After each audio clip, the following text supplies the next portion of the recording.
இப்போ மிளகாய் ஆட் பண்ணிக்கலாம். 2 மிளகாய் வந்து ஆட் பண்ணிக்கலாம், வர மிளகாய்.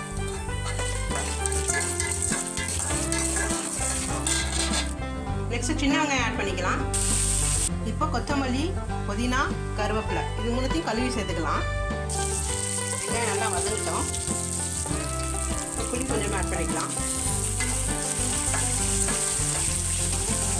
இது சாதத்துக்கும் சூப்பராக இருக்கும், இட்லி தோசைக்கு நல்லாயிருக்கும், சப்பாத்திக்கும். இப்போ தேங்காய் ஆட் பண்ணிக்கலாம்.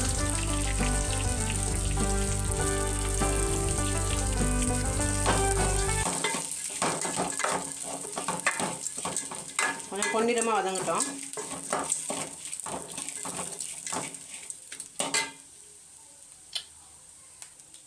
இப்போ கொத்தமல்லி, புதினா, கருவேப்பிலை ஆட் பண்ணிக்கலாம். இப்போ தேவையான அளவு உப்பு. நல்லா வதங்கட்டும்.